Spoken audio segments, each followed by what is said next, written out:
नमस्कार दोस्तों। हमारा लक्ष्य क्या होना चाहिए ज़िंदगी में? पहले तो ये सुनिश्चित करें कि लक्ष्य ज़रूरी क्यों है।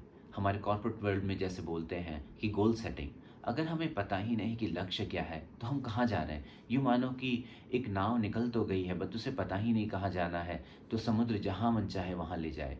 लेकिन वैसा नहीं, हमें मौत तो निश्चित है कि आएगी आएगी, लेकिन मौत से पहले अगर हम अपना लक्ष्य निर्धारित कर लें तो उस तरफ बढ़ने की कोशिश कर सकते हैं। होगा या नहीं होगा ये तो भगवान के ऊपर है, लेकिन हम शुरुआत तो ज़रूर कर सकते हैं। दूसरा, हमें मनुष्य जीवन बहुत मुश्किल से मिला है। अगर हम यूँ ही व्यतीत कर देंगे जैसे एक जानवर सुबह उठता है और अपने जीवन व्यतीत करता है, ज़िंदगी भर इस तरह ही गुज़ारता है, तो हम में और में डिफ़रेंस क्या रह जाएगा? हमें विवेक मिला है, ये सोचने की ताकत मिली है कि हमारा लक्ष्य निर्धारित कर सकते हैं हम। शायद पशुओं को उतना नहीं मिला है। तीसरा, कि हमें नहीं पता कि हमारे पास कितना समय बचा रह गया है। ये नहीं है कि ज़िंदगी पूरी पड़ी हुई है तो बाद में लक्ष्य निर्धारित करेंगे। हमें अभी करना पड़ेगा। हमें नहीं पता कि कल है, अगला पल है कि नहीं है हमारे पास। तो पहले ये समझते हैं कि क्या अभी हमारे पास कोई लक्ष्य है या नहीं है?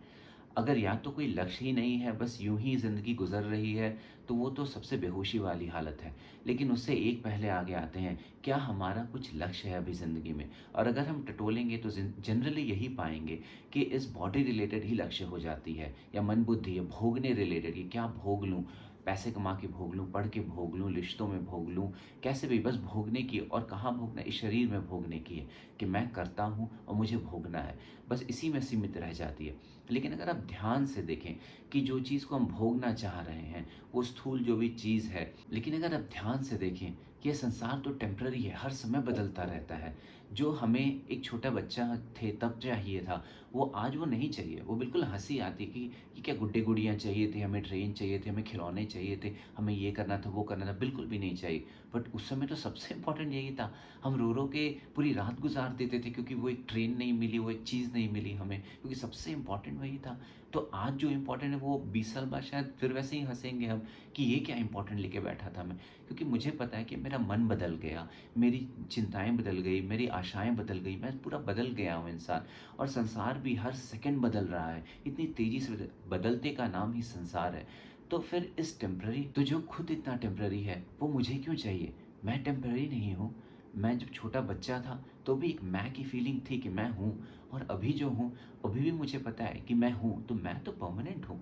तो मुझे इसकी क्या ज़रूरत है जो चेंज हो रहा है? मुझे तो कुछ ऐसा चाहिए जो परमानेंट हो। शायद इसीलिए मैं खोया हुआ हूँ, मुझे खुशी नहीं मिल रही, क्योंकि मैं संसार में ढूँढ रहा हूँ। संसार तो खुद मूव कर रहा है हर सेकंड, और मैं भी अपने अंदर जो मेरी अंतःकरण है, मन, बुद्धि, चित्त, अहंकार, वो भी हर समय मूव कर रही है। तो मैं किसको पकड़ूँ इन सब में? मेरा लक्ष्य है, जो परमानेंट लक्ष्य है, ये होना चाहिए कि मैं आत्मबोध कर सकूँ, अपने आप को समझ सकूँ कि मैं कौन हूँ, और तब जाके शायद मैं ब्रह्मबोध या भगवत प्राप्ति की बातें सोच सकूँ। अगर मैंने लक्ष्य निर्धारित कर लिया, तो एक बहुत बहुत बड़ा काम हो जाएगा जो शायद सिर्फ 1% लोग नहीं करते होंगे इस पूरी दुनिया में, कि मैं अपनी अर्थी नहीं उठने दूंगा जब तक कि मैं अपने आप को जान ना लूं। एक बार जब लक्ष्य निर्धारित कर लिया, तब वहां से मुझे ये सोचना है कि क्या जो भी मैं कर रहा हूँ वो मुझे अपने लक्ष्य की ओर ले जा रहा है या विपरीत दिशा में ले जा रहा है। लेकिन सबसे इम्पोर्टेंट होता है वो प्रोसेस बनाना, वो प्रक्रिया बनाना, जिसके कारण वो आप लक्ष्य तक पहुंच पाएंगे। देखिए, आत्मबोध बोलिए या भगवत प्राप्ति बोलिए, दो सिद्धांत उभर कर आते हैं सामने, अद्वैत वेदांता या द्वैत।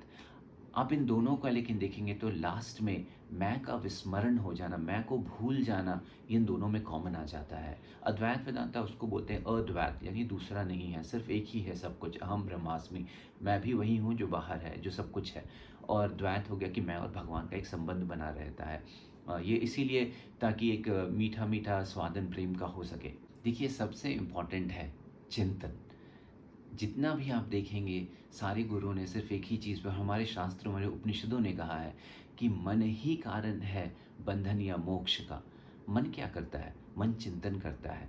बुद्धि तो एक बार डिसीजन ले लेती है, एक बार ले लिया सो ले लिया, अब यहाँ जाना है, वहाँ जाना है, बट मन उसको फॉलो करता है, बुद्धि को करना चाहिए, रादर देन कि बुद्धि मन को फॉलो करने लग जाए। बट जनरली बुद्धि एक डिसीजन ले लेता है कि इस तरफ जाना है, फिर मन उसी में जाले बुनते रहता है, विचार आते रहते हैं, पूरा विचार। चिंतन बहुत ज़रूरी है।